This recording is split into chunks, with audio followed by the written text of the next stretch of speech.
Hello students. तो आज मैं धनंजय सर क्लासेस में coordinate geometry part 8 section formula से रिलेटेड मैं बताने जा रहा हूँ।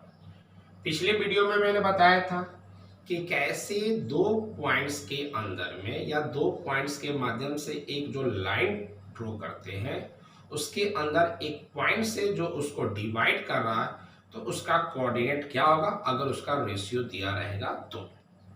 लेकिन इस क्वेश्चन में हम लोग क्या डिस्कस करने वाले हैं कि एक हमारा एक स्ट्रेट लाइन है, मान लेते हैं ये ए है और ये बी है, और यहाँ क्या लिखा है ट्राइसेक्शन। ट्राइसेक्शन का मतलब होता है intersect into three equal parts. इसका मतलब है कि ये ए बी जो है वह तीन टुकड़ा में डिवाइड हो जाएगा, एक टुकड़ा, दो टुकड़ा और तीन टुकड़ा। इसको हम P मान लेते हैं और इसको हम क्या मान लिए, Q मान लिए। A का वैल्यू क्या दिया है तो 5, -6 दिया हुआ, और B का वैल्यू क्या है -7, 5। P का हम क्या मान लेते हैं, A, B मान लिए, और इसका क्या मान लिया C, D मान लेते हैं। जनरली हम पिछले वीडियो में मैंने X और Y माना था तो केवल एक टर्म रहता तो एक्स और वाई मान लिए, लेकिन यहाँ मोर देन वन टर्म है तो ए बी और सी डी मान लिए। ए रिप्रेजेंट करेगा एक्स को, बी रिप्रेजेंट करेगा वाई को, सी रिप्रेजेंट करेगा एक्स को, डी। मतलब कहने का मतलब ये है कि हम ए निकालेंगे लेकिन फॉर्मूला यूज किसका करेंगे, एक्स का। हम बी का वैल्यू निकालेंगे, बी किसके पोजीशन पर है तो वाई के पोजीशन, तो वाई का फॉर्मूला सेट करेंगे। तो सबसे पहले ट्राइसेक्शन का मतलब equal divide into three equal parts. तो एक पार्ट, दो पार्ट और तीन पार्ट, और तीनों पार्ट हमारा क्या है, पूरी तरह से इक्वल है। तो क्या लिखेंगे, P divides AB। P AB को डिवाइड कर रहा तो P से लेफ्ट में कितना टुकड़ा है, एक टुकड़ा है, और P के इधर में एक दो, तो इन क्या होगा 1:2। तीन टुकड़ा है तो P के आगे में एक टुकड़ा और P के बाद में दो टुकड़ा। तो हमारा M1:M2 जो होगा वो 1:2 में हो जाएगा। हम मान लेते हैं लेट M1 जो है उसको हम लोग K मान लेते हैं, और M2 जो है उसको हम लोग 2K, क्योंकि 1 था तो 1K और 2 है तो 2K। A किसके पोजीशन पर है, हाँ x1 y1 ले लीजिए। x1 हमारा 5 होगा, y1 हमारा -6 होगा, x2 हमारा -7 और y2 हमारा 5। मतलब जब भी x1 y1 x2 y2 लेंगे हमेशा आगे वाला और लास्ट वाला, बीच से कोई मतलब नहीं है। A का वैल्यू निकाल रहे थे, A जो है वो किसके पोजीशन पर, तो x के पोजीशन पर है। तो x का फॉर्मूला क्या हुआ, m1 x2 plus m2 x1 bye m1 plus m2 होगा। m1 कितना दिया हुआ तो k, x2 क्या हमारा -7, m2 कितना है 2k, और x1 कितना हमारा तो 5 बाय k प्लस 2k।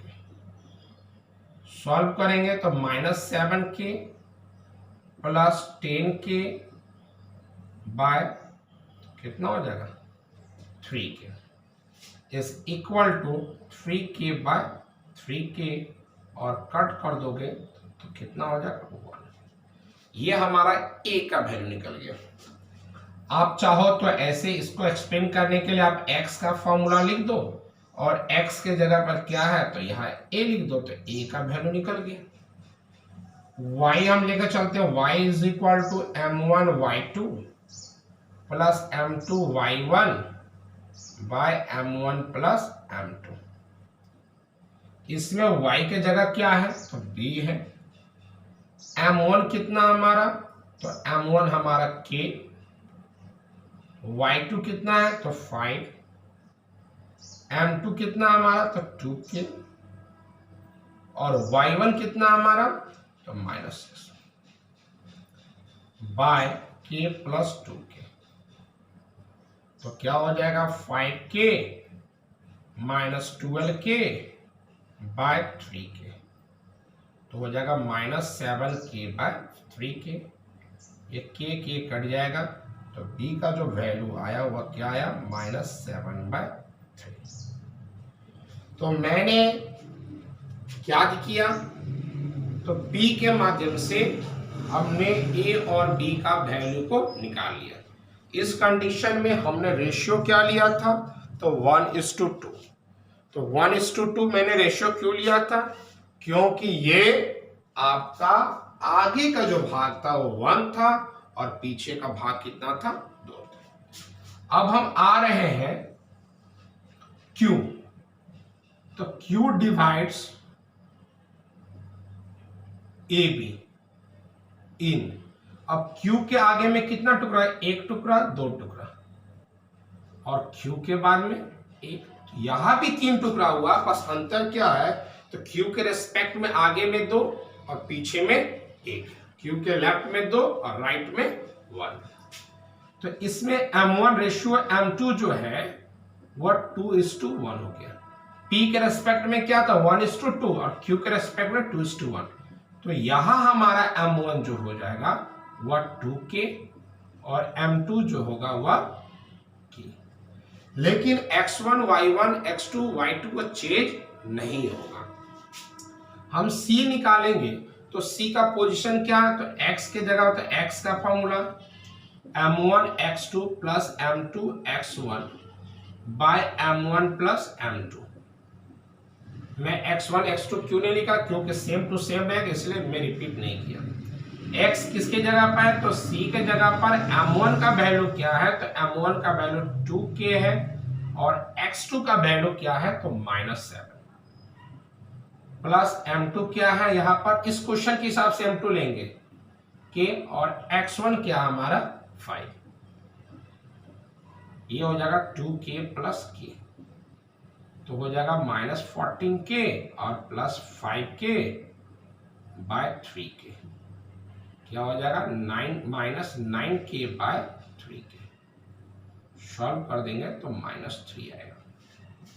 याद ये रखना है, रेशियो चेंज होता है जब एक से ज्यादा पॉइंट या एक से ज्यादा टुकड़ा जब होता है तो रेशियो चेंज होता है, m1 m2 चेंज होता है, लेकिन x1 y1 x2 y2 कभी चेंज नहीं होता, चाहे वह कितना भी टुकड़ा हो, केवल रेशियो चेंज होगा।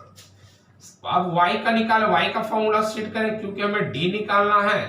तो m1 y2 plus m2 y1 by m1 plus m2।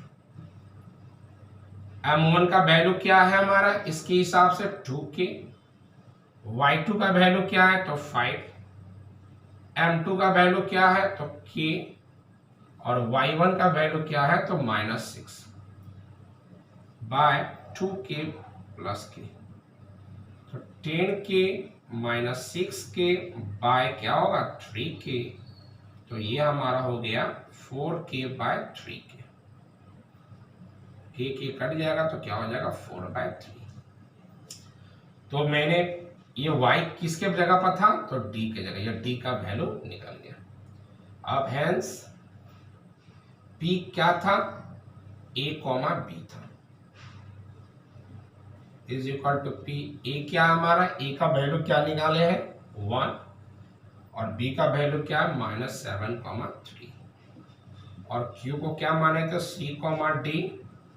c का वैल्यू क्या आया हमारा -3 और d का वैल्यू क्या है 4/3।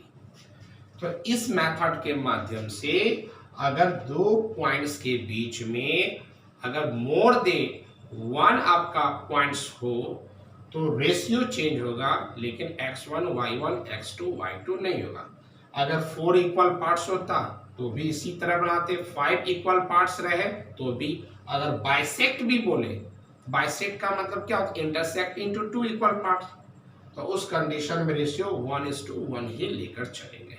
तो इस मेथड के माध्यम से आप trisection intersect into 4 equal parts हो या 5 पार्ट्स हो, बस ये याद रखना है कि हम जिस पॉइंट्स को लेकर चल रहे हैं उसके लेफ्ट में कितना है तो वह m1 को रिप्रेजेंट करेगा, राइट में कितना है तो वह m2। मान लेते हैं कि हमको बोल दिया गया कि 4 इक्वल पार्ट्स, 1 2 3 4 कर दी, तो P जो डिवाइड करेगा इसके लेफ्ट में कितना 1 और इसके राइट में कितना 3, तो रेशियो क्या हो जाएगा 1:3।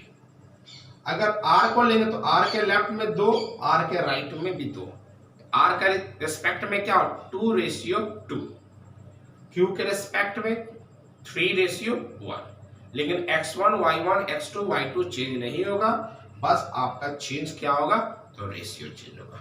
तो इस तरह आप जो है वह दो पॉइंट्स के बीच में अगर डिवाइड किया हुआ तो आप इजीली निकाल सकते हैं। आज के लिए इतना।